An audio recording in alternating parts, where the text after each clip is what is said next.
Channel के सभी दर्शकों को जय श्री कृष्णा, प्रणाम, नमस्कार।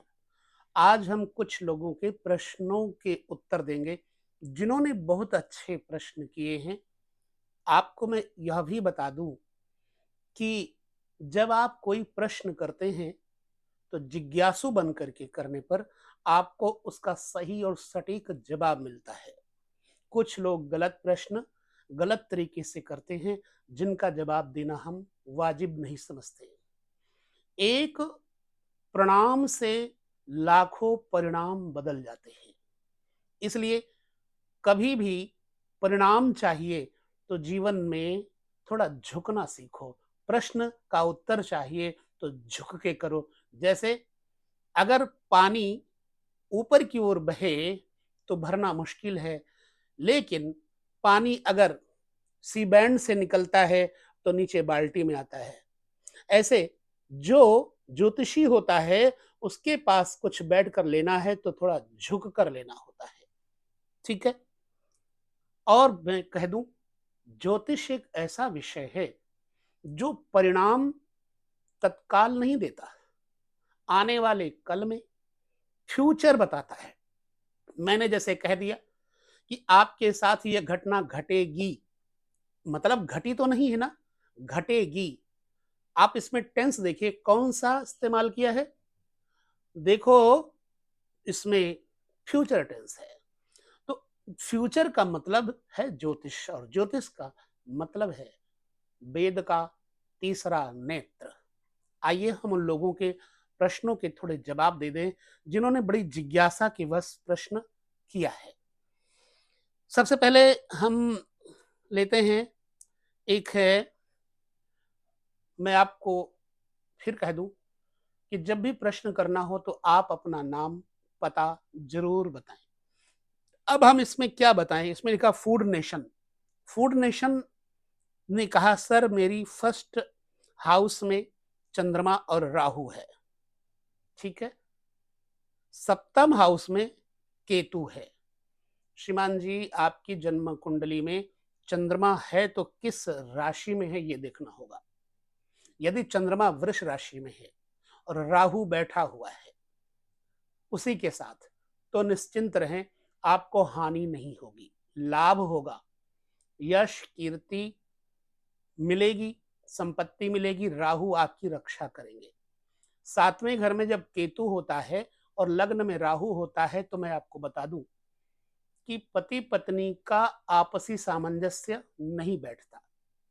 सातवें घर में केतु पत्नी को अच्छा बनाएगा, लेकिन पत्नी किसी ना किसी बात पे बहस करेगी, सो आपको अच्छा नहीं लगेगा। दूसरा, चंद्रमा पर राहु बैठा है, लिहाजा मां का सुख, मन का सुख खराब करेगा। चंद्रमा मन होता है, और जब राहु चंद्रमा को ग्रहण लगाता है तो मन अशांत हो जाता है, मन बीमार हो जाता है, टेंस हो जाता है।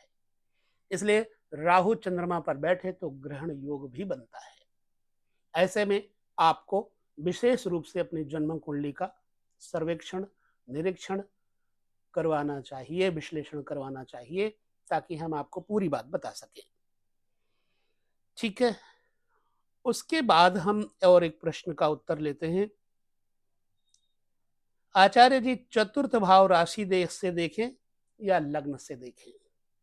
ये अरविंद सिंह हैं, इन्होंने प्रश्न किया है।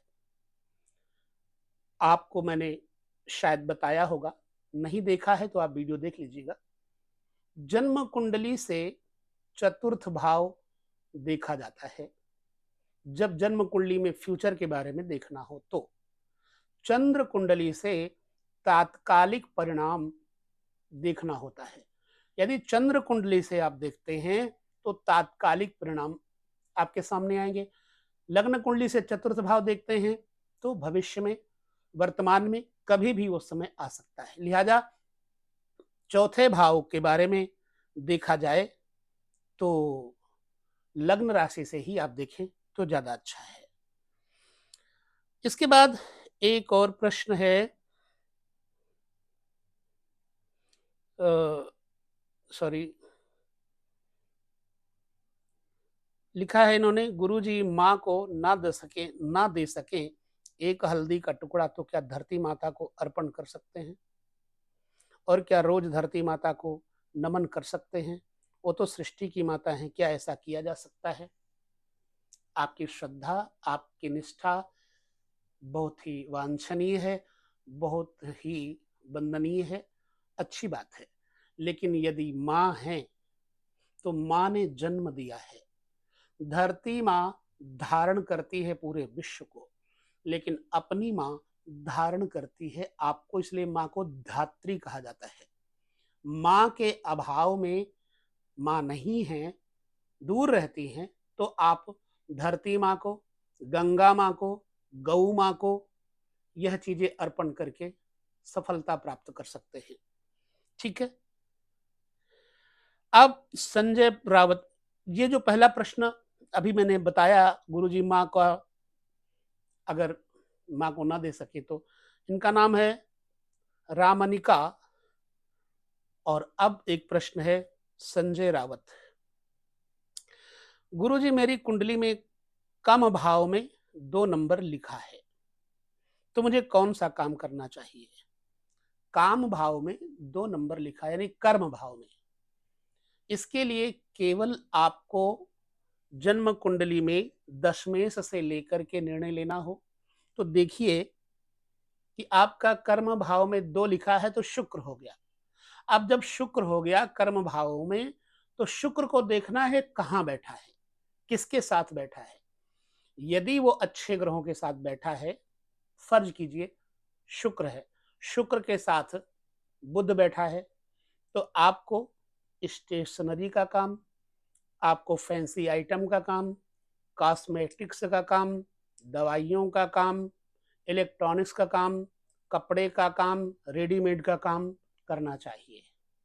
इसी प्रकार से यदि केवल अकेला शुक्र बैठा है और पावर में है, तो आप कपड़े का, चीनी का, मिठाई का, जवाहरात, चांदी इत्यादि का काम भी कर सकते हैं। ठीक है। तो ये आपके प्रश्न का उत्तर रहा। इसके पश्चात हम और किसी का प्रश्न देखें, तो बहुत सारे लोगों ने प्रश्न तो किया है,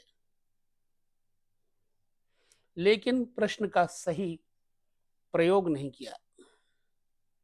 आपने लिखा है अभिषेक ने, कुंभ लग्न में बुध पंचम और अष्टम भाव के स्वामी होते हैं। ठीक है। कुंभ लग्न में बुध पंचम और अष्टम के स्वामी होते हैं। क्या बुध को कारक माना जाएगा या नहीं कुंभ लग्न में? जी हाँ, बुध आपके कुंभ लग्न वालों का कारक है।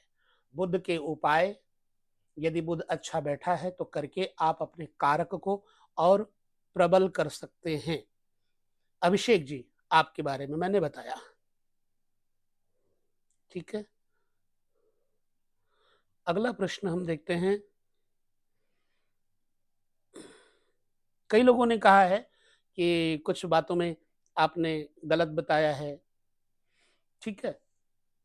तो भैया, हमने गलत बताया है, आप अपनी बात कहने के लिए पूरा स्वतंत्र हैं, परंतु गलत बताया है इसका परिणाम आने पर आपको निर्णय देना चाहिए, ना कि पहले निर्णय दे देना चाहिए।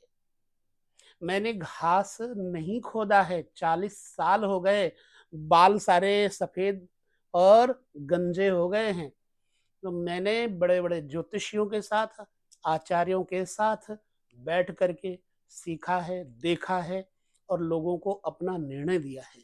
समझे? इसलिए आप अपनी उन बातों को बोलने से पहले 100 बार जरूर सोचें कि हमने किस भाव को लेकर आपके साथ कोई बात कही है। ना तो मेरा किसी के ऊपर ऊपर कलंक लगाने का मंतव्य होता है, और ना ही किसी के साथ मेरी दुश्मनी है। मैं तो निष्पक्ष होकर के ज्योतिष के बहुत सारे तत्वों को आपके सामने प्रदर्शित करता हूँ। यदि आप संतुष्ट हैं तो प्रणाम, असंतुष्ट हैं तो राम राम। मेरी आपसे कोई दुश्मनी नहीं है। मैं अपनी बात कहने में बिल्कुल स्वतंत्र हूं और आप अपनी बात कहने में बिल्कुल स्वतंत्र हैं। बहुत अधिक बुरा बोलेंगे तो हम आपके प्रश्न का उत्तर नहीं देंगे। पहले तो आदत थी कि किसी गलत आदमी के कमेंट को देख करके हमारे जो यूनिट वाले हैं, हमारे सहयोगी लोग हैं, वो उसको डिलीट और रिमूव कर देते थे, लेकिन मैंने मना कर दिया। मैंने कहा कम से कम उनके कमेंट हमारे लिए बड़ा महत्व रखते हैं। हमें उन लोगों से बताई गई कमियों को सुधारने का अवसर प्राप्त होता है, तो कभी भी उनको हटाया ना जाए। तो ये रहे कुछ प्रश्न और उनके उत्तर। मैं बार-बार कहता हूँ, जब भी आप वीडियो देखें तो आपका मंतव्य सीखने का होगा, तब तो ठीक है। सीखना और सोखना एक जैसा है, लेकिन अगर आप केवल देख करके कुछ बोलना चाहते हैं, तो आप स्वतंत्र हैं, बोल सकते हैं, मना नहीं करूँगा, लेकिन जवाब नहीं दूँगा। तो बस इस वीडियो में उन लोगों के प्रश्नों का उत्तर दिया। आप लोग इस वीडियो को देखें, अपने प्रश्न हमें कहें, हम सुनने के लिए तैयार हैं, पर प्रश्न आपके जिज्ञासा भरे होने चाहिए। लेते हैं विदा, नमस्कार, जय श्री कृष्ण, प्रणाम।